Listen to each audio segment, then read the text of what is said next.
먼저 부족한 글인데 이렇게 발표할 수 있는 자리를 마련해 주신 정봉합 이사님과 또 양문수 위원장님 그리고 나머지 위원님들에게 또 회원님들에게 깊은 감사를 드립니다. 좀 부족한 점 많으니까 좀 살펴보시고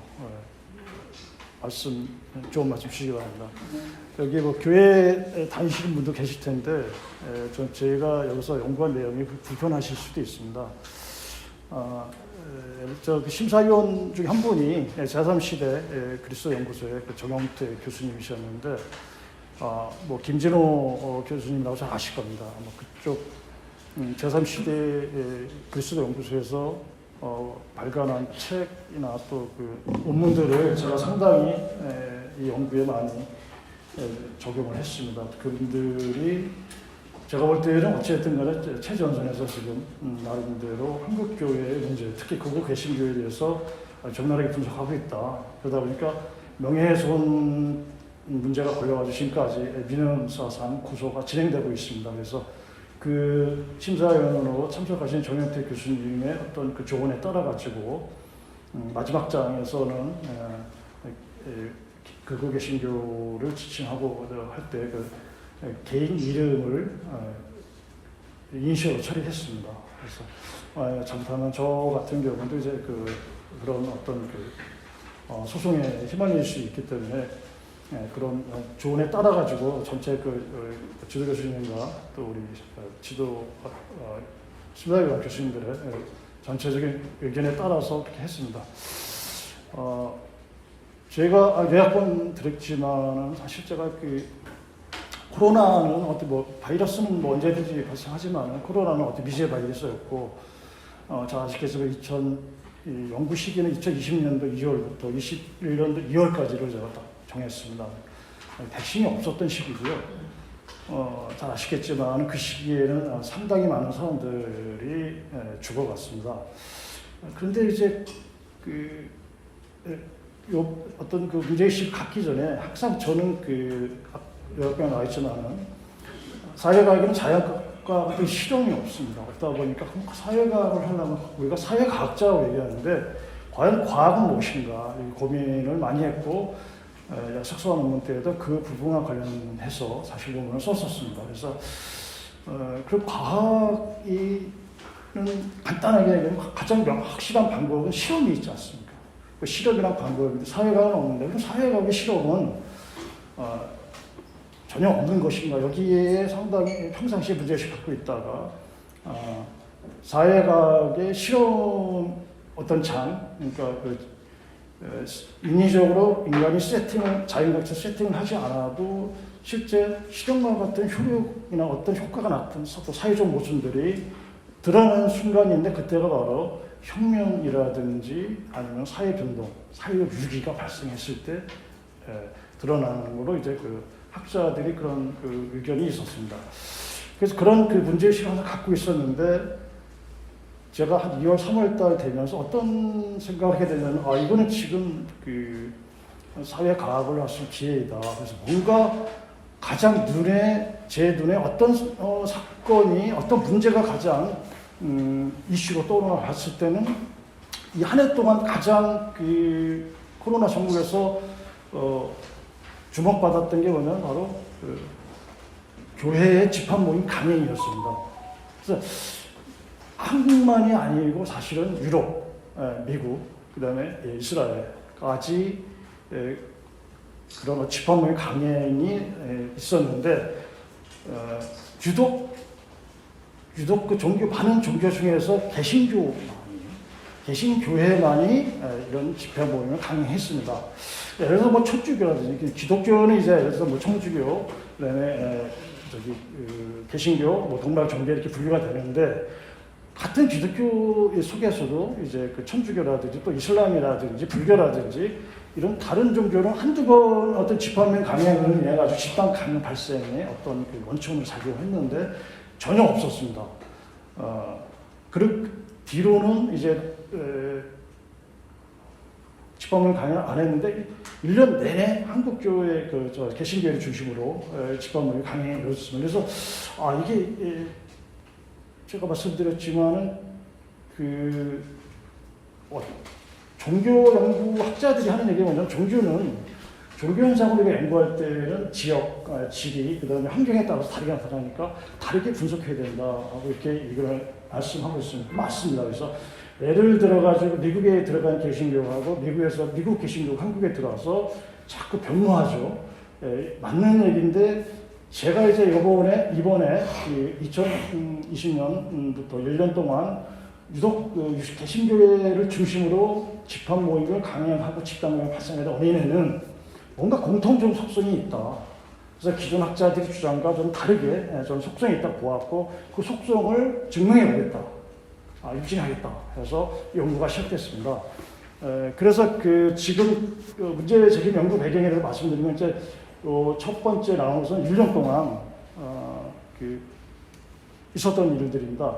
있었던 일들에 대해서 가장 컸던 일이 뭐냐면 1차, 3차 대유행인데 예를 들어서 첫 번째는 시천지 사태가 그랬죠. 2월 달에요. 그 다음에 8월 15일 날 정강원과 그에 따르는 극우개신교 세력이 광화문 광장에서 정치 집회를 했습니다. 이때 상당히 많은 집단감이 발생했습니다.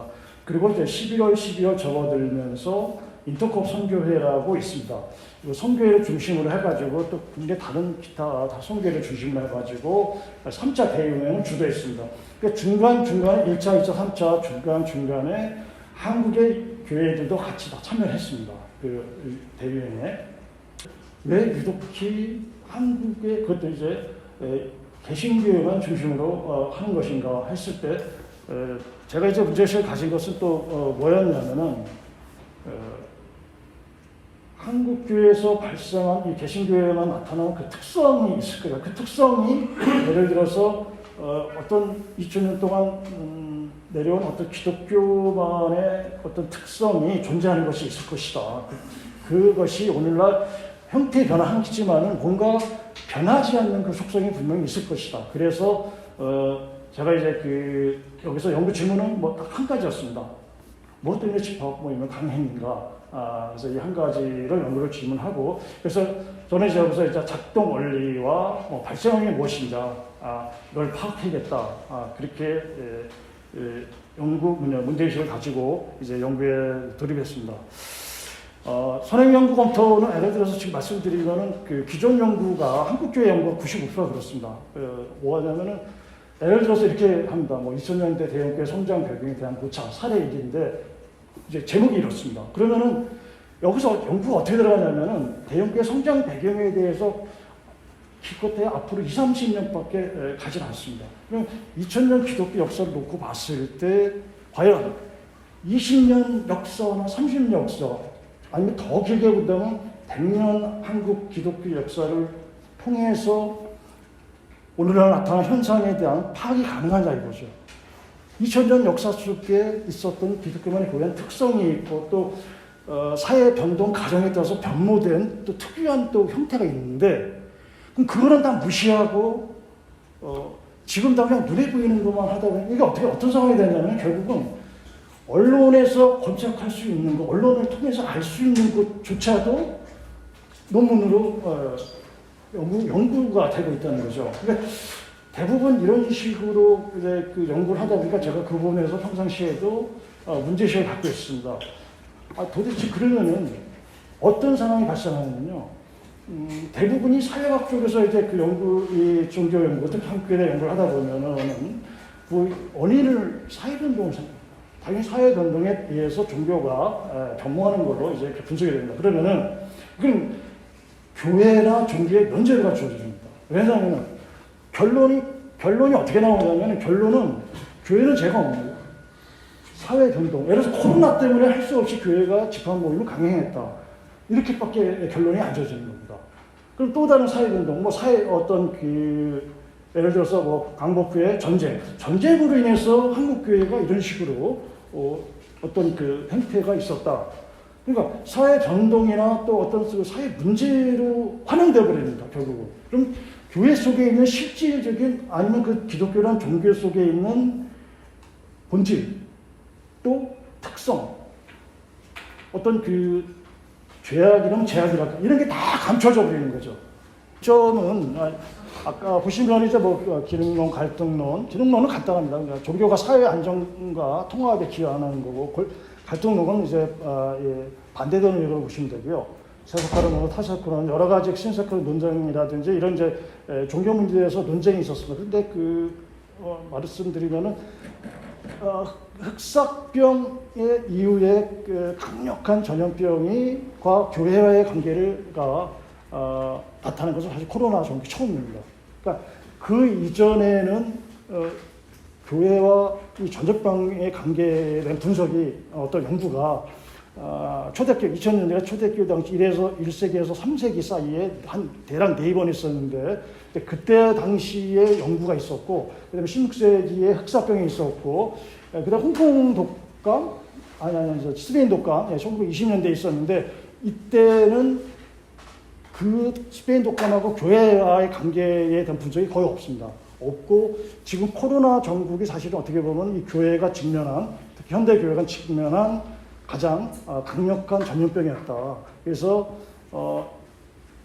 지금 기능론부터 시작해서 보여준 이 기존 연구들이 이 연구 방법인데 이것으로서 코로나 전국을 분석할 수 없다 이렇게 판단했습니다. 그래서 첫 번째는 먼저 이제 구패에 대한 시패에 대한 논쟁이 있었습니다. 그래서 여기서 이제 고리적 인과성이라는 걸 이제 그 개념을 뽑아냈는데 예를 들어서 구페라다임은 여기서 뭐가 있냐면 그러니까 마르크스, 베버, 드리케이 세 학자를 비판합니다. 심페레다임은 뭐냐? 스타크라는 학자가 있는데 이 학자가 교리적 인과성을 주장했는데 어떤 내용이냐면은 예를 들어서 초대교회 당시에 그러니까 1세기, 3세기 사이에 전염병이 발생했을 때 초대교회 교인들이 도망을 나갔습니다. 그러니까 이교도나 기존에서는 다 도망갔는데 그때도 마찬가지고 지금도 마찬가지고 뭐냐 도망만이 살길이거든요. 그러니까 한국의 조선시대 저희가 조선 후기 19세기 말부터 20세기 초에 분석할 때도 그때도 강력한 전염병이 한국에서 발생했는데 그때도 무조건 일본은 무조건 도망만이 살길입니다. 그러니까 집합 모임을 하지 말아야 되듯이 역병이 발생하면서 멀리 도망가는 것입니다. 이때도 마찬가지였습니다. 그런데 그 당시에 초대교회 교인들은 도망을 안 가고 환자들을 치료하고 하다 보니까 어떻게 됩니까? 오히려 전염병이 끝나고 나서 이 당시에 교세가 성장합니다. 그러니까 기독교란 종교가 실질적으로 성장할 수 있어요. AD 313년 로마 콘스탄틴 황제에 의해서 기독교 공인되는 절차의 가장 핵심적인 요인이 바로 이거였다. 그럼 이들이 무엇 때문에 도망을 안 갔을까? 내세에 대한 쉽게 천국에 대한 구원관이 확실했다는 거죠. 이거는 스타크는 학자뿐만 아니라 이거 기본이라는 아시겠지만은 역사학자도 강조한 부분입니다. 그러니까 이들이 난 오늘 죽어도 괜찮아. 죽어도 나는 내일 천국 가. 이런 그 구원관이 그 당시에는 예수 사후가 얼마 안 되는 시기였다 보니까 확실하게 있었던 것입니다. 그러다 보니까 초대교회 교인들이 죽어가는 환자들을 돌볼 수 있고 그게 그 성전의 교리고 이건 교리적 인과성이다. 그러니까 그 교리가 하나의 인과성으로 작동했다. 이런 주장을 하게 됩니다. 그래서 심필이든가 구애에 대한 논쟁에서 이제 제가 교리적 인과성의 개념을 가져왔고 두 번째는 뭐냐면 이제 반환원적 자연주의인데 반환원적 자연주의는 간단히 말씀드리면은 드리케인이 종교생활의 원초적 형태에서 종교교육 방법을 얘기하는 건 간단합니다. 가장 복잡한 사회에서 발생한 이걸 보고 말씀드리겠습니다. 현대교회에서 지금 발생했습니다. 가장 지금 2020년 2월에서 2020년 2월 달에 지금 발생한 일들입니다. 이 가장 복잡한 교회에서 발생한 어떤 그 종교 현상을 분석하기 위해서는 어디로 가는 거예요? 가장 단순하고 가장 최초의 종교를 분석해야 된다. 그래서 그 종교가 특성이 역사적 발전 경로에 따라서 어떻게 변화하는 것이냐. 3세기에 어떻게 변하고 16세기에 어떻게 변하고 19세기에 16세기에 17세기에 미국으로 가서 건너가서 어떻게 변화되고 그러니까 16세기에 미국으로 들어간 그 기독교는 개신교에서 정확히 얘기하면 폭력적이고 배타적인 종교였습니다. 그럼 폭력적이고 배타적인 종교가 미국에서 사회에서 변모된 건 아니라는 거죠. 제가 여기서 영국에서 논증하고 사는 것은 뭐냐면은 바로 기독교는 애당초 폭력적이고 배타적인 속성이 내재되어 있다. 이 부분 때문에 사실은 한신대의 심사위원을 오신 우리 영영택 교수님하고 논쟁이 좀 많이 있었습니다. 근데 그분께서 상당히 훌륭하신 분이니까 다 받아주셨습니다. 받아주셨는데, 예, 그래서 그 폭력성이 있고 배타적인 성격이 특성이 이미 내재되어 있다 보니까 그럼 이 내재된 그러니까 폭력이라는 것이 간단히 말씀드리면 죽이고 때리는 건 폭력이 아니거든요. 그래서 19세기에 조선 후반 조선의 후기 조선에 개신교가 도입됐을 때 개신교 선교사들이 목적은 뭐였습니까? 의료 선교사들, 교육 선교사들 아무리 잘해봤자 결국 조선의 기독교였습니다. 그들이 행태가 어땠냐면 한 가지 간단합니다. 영적인 폭력을 한 거예요. 왜? 5,000년, 반만 년 이어온 고유 신앙이 있습니다. 무속 신앙이 있고 문화가 있습니다. 이걸 완전 말살시키는 것이 사실 기독교의 속성입니다. 그래서 제가 희생의 메커니즘을 보는데 그럼 이걸 무엇으로 얘기할 것이냐. 이들이 폭력적이고 배타적이고 타 민족을 침략할 때 예를 들어서 아프리카 대륙도 마찬가지고 남미를 콜럼버스가 침탈할 때 북미를 청교들이 침탈할 때 앞장서온 게 십자가 깃발이었습니다. 그리고 그들은 성경책을 옆에 들고서 이렇게 기도합니다. 주님, 오늘 이교도 300명을 지옥으로 보냈습니다. 다 죽였습니다. 남미에 들어가서도 다 죽이고 북미에 들어가 청교들이 다 죽였습니다. 청교도들은 그들이 미국의 시조로 추앙받고 있습니다. 남미도 마찬가지죠. 그리고 심지어는 그 원주민들을 잡아다가 어디입니까? 노예 시장에 팔았습니다. 그리고 남미에 있는 금은보화를 다 가져왔습니다. 어떻게 했어요? 북미도 마찬가지죠. 그게 바로 스페인이라든지 그 당시 유럽 제국주의들이 자본 축적할 수 있는 시초 축적의 그 계기였다. 사실 이 부분에 대해서는 북미와 관련해서는 여러 종교학자들이 얘기하고 있지만 특히 베버와 딜킨은 얘기 안 합니다. 근데 마르크스 이 부분은 자본론 3권에서 뒤에서 시초 축적할 때 얘기를 합니다. 원주민의 머리를 하나 벗겨오면은 뭐 우리 미국 돈에게 뭐 $1 주겠다, $2 주겠다 이런 식으로 시초 축적할 때 사람을 목숨을 갖다가 담보로 해가지고 했다. 그래서 이런 것을 우리가 어떻게 얘기하자. 오늘날 그 한국교회에서 나타나고 있는 현상. 다시 말씀드리면은 이렇게 폭력으로 표출하는 게 사회적 위기가 발생했을 때 왜 표출하냐? 교회가, 기독교가 성장하기 위해서는 피를 먹어야 돼. 피를 먹는 건 무슨 뜻이냐면은 누군가 희생양이 필요합니다. 희생양이 필요하든 희생하는 어떤 대상, 어떤 나라가 필요하든지 그들을 죽이기 위해서 그러니까 기독교의 궁극적인 목표가 뭐냐면 영역이나 자기네 영향력 확장입니다. 그러다 보니까 이런 희생력 했는데 평상시는 과연 희생력이 작동 안 하냐? 작동하고 있습니다. 평상시에 작동하면 어떻게 보시면은 순교가 안 나요. 예를 들어서 화기사에 들어가서 거기서 찬송가를 드립니다. 그 앞에서 삼겹살을 구워 먹습니다. 그 다음에 그 개신교를 믿지 않는 나라에 가가지고 2000년 5년도에 김선일 선교사가 죽었고 28년도가 7년도에 분당샘물교회에 가가지고 20명인가 30명이 그때 인질로 잡혔습니다. 이들이 거기서 죽으면 뭐가 되는? 순교가 됩니다. 순교. 그러니까 이런 식으로 포장합니다. 이게 뭐냐면 한국이란 조선 후기에 조선이 미국의 개신교 선교사한테 영적 폭력을 당했듯이 조선 사람들이 영적 폭력을 당했듯이 한국 사람들이 그대로 반복하고 있습니다. 그대로 반복해서 지금 제3국에 가가지고 또 이슬람 국가에 가가지고 하나님 나라를 확장한다는 명목하에 그 나라의 문화, 그 나라의 종교들을 말살하기 위해서 오늘도 영적 폭력을 가하고 있습니다. 그러나 그들이 거기서 사망하면 바로 순교로 포장됩니다. 그래서 이런 희생력 메커니즘의 작동 원리가 2000년 전부터 시작되고 나서 그것이 계속해서 작동하고 있다. 16세기 흑사병이 발생했을 때 어떻게 지배 계급과 그다음에 교회 입장에서는 그때 교회가 지배 계급이었습니다. 그래서 국가와 교회 입장에서는 희생양이 필요했습니다. 왜? 반란이 일어날 상황이거든요. 기도 위에는 방법이 없습니다. 이때 당시에. 지금 코로나가 창궐해도 백신이 나오기 전까지는 얼마나 많은 사람이 들었습니까? 그때 의학기술을 보면은 치료할 방법이 없는, 도망만 살 길입니다. 그럼 어떻게 합니까? 대중의 어떤 그 분노가 이끌어낸다. 그럼 누군가를 제3자를 희생양 성. 이 희생양의 대상이 누구냐? 주로 사회적 약자, 사회적 소수자, 사회적 타자. 이들이 주요 대상이었다. 오늘도 마찬가지입니다. 21세기도 마찬가지고. 그래서 나타난 사건이 무엇이냐? 바로 반유대주의와 유대인 학살과 만유사냥이다. 가장 대표적이죠. 이 두 사건은 어떻게 보면 유럽인들의 DNA에 박혀있는, 아직까지 남아있는 아주 가장 잔혹한 사건입니다. 이 사건이 어디까지 연결되냐면 나중에 홀로코스트하고 그 다음에 나치까지 연결됩니다. 히틀러까지 연결되는 부분이죠.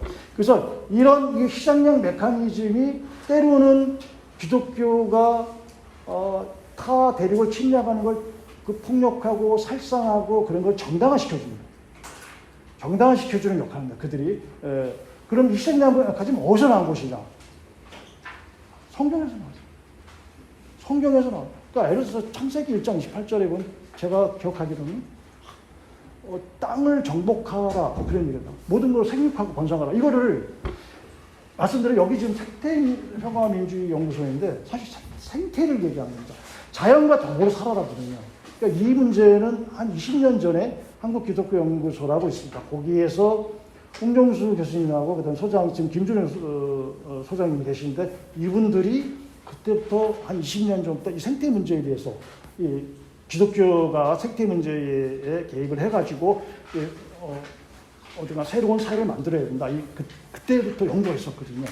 그러니까 사실 그 생태, 자연과 함께 하라는 것을 이 사람들은 어떻게 번역하냐면은 그냥 타대륙을 침범해가지고 그 지역을 식민화하고 종속화하고 영적 폭력하고 살상하고 죽이고 그냥 이교도니까 그들은 죽어도 괜찮은 존재가 되어버립니다.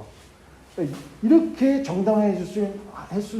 해주는 자기네 폭력을 정당화해주는 근거가 바로 성경에 기본적으로 있다. 근데 이거를 잘못 오역하고 번역한다. 그다음에 두 번째는 기독교 기본 교부들이죠. 누구냐면 어거스틴, 그 다음에 아퀴나스. 하여튼 그 기독교 신학을 교리를 체계를 정립한 또 칼뱅도 있죠. 루터 마찬가지입니다. 이런 사람들로 인해 이 사람들의 그 이론이 깊게 얘기하는 기독교의 폭력을 정당화해주는 요인으로 작동하고 있다. 그래서 이런 그 종교적 특성이나 본질이 예를 들어서 파악되지 않은 채 오늘날 발생하는 종교 현상 문제에 대해서 특히 그 강원광장에서 보셔서 아시겠지만은 그 정치 집회를 강행하면서 막 폭력적이고 아주 입에 담을 수 없는 그런 말들을 내뱉고 또 정치인들이 거기에 합세하고 있습니다. 하고서 그런 어떤 그 폭력적인 행태들을 설명을 할 수는 없다. 그러니까 그것만 가지고 얘기하면은 기독교가 실질적으로 무엇인가 작동하는 기제가 있고 작동하는 작동 원리가 있고 그다음에 발생 원인이 있는데 이것을 무시한 채 오늘날 형상만 바꾸면 안 된다. 시간 어떻게 되는 거죠? 이제 그래서 요거 이제 가지고 그래서 이제 이렇게 보시면은 이제 좌측을 보시면은 이제 제가 이런 그 어떤 그 하나의 시스템으로 돌아가고 있는 기독교만의 고유한 특성, 폭력적인 배타적인 특성과 희생양 메커니즘이 계속해서 작동하고 있다. 오늘날도 작동하고 있습니다. 작동하고 이것이 이제 코로나 전국으로 들어와서 그다음에 제가 이제 그 마지막 그 담론 생산이라고 화살표를 보면은 코로나 전국에 있었던 거리두기와 집합 모임과의 관계, 국가 권력과 종교의 자유의 대립이었습니다. 이 대립 속에서 나타난 현상이 바로 담론 생산과 했는데 그래서 혐오론, 그다음에 심판론, 그다음에 음모론인데 이 세 가지의 담론을 통해서 이제 코로나 전국을 분석합니다. 그리고 어쨌든 이때도 마찬가지고 16세기도 마찬가지고 3세기도 마찬가지고 결국 이 피해는 고스란히 사회적 약자들한테 다 들어요. 취약계층이었다. 그래서 공동성을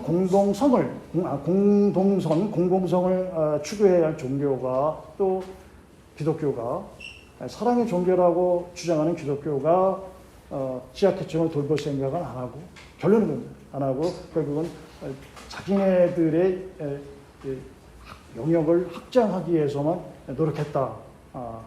이런 부분을 말씀드렸습니다. 제가 시간이 너무 많이 지난 것 같아서 마치도록 하겠습니다. 고맙습니다.